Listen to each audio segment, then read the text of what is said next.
আমি আমার পেজে লেখার মাধ্যমে স্পষ্ট করে অনেকবার জানিয়ে দেওয়ার চেষ্টা করেছি যে মুমিন মুসলিম হওয়ার যোগ্যতা কী। কোরআনের জ্ঞানের আলোকে স্পষ্ট দলিল ভিত্তিক এর সংজ্ঞাও দেওয়া হয়েছে। তথাপিও আবারও উত্থাপন করছি, ঈমান জ্ঞান অর্থাৎ পরিপূর্ণ কোরআন ও সুন্নাহের জ্ঞান প্লাস বিশ্বাস অর্থাৎ মন থেকে বিশ্বাস করা। মুমিন যিনি পরিপূর্ণ কোরআনের জ্ঞান অর্জন করে তদ অনুযায়ী বিশ্বাস স্থাপন করে তিনি মুমিন।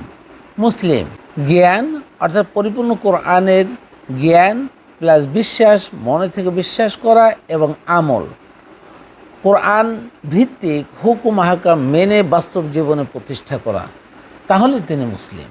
তাহলে এই সংজ্ঞা থেকে স্পষ্ট করে জানা যায় যে মুমিন বা মুসলিম হতে হলে প্রধানতম শর্ত হলো কোরআন অধ্যয়ন ও গবেষণা করে জ্ঞান অর্জন করে এবং তার উপরে বিশ্বাস এবং আমল করা বাধ্যতামূলক।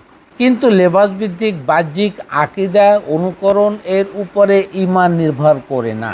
তথাপিও বেশিরভাগ মানুষ কেন লেবাসকে ঈমানের প্রাথমিক সিম্বল হিসেবে মনে করেন?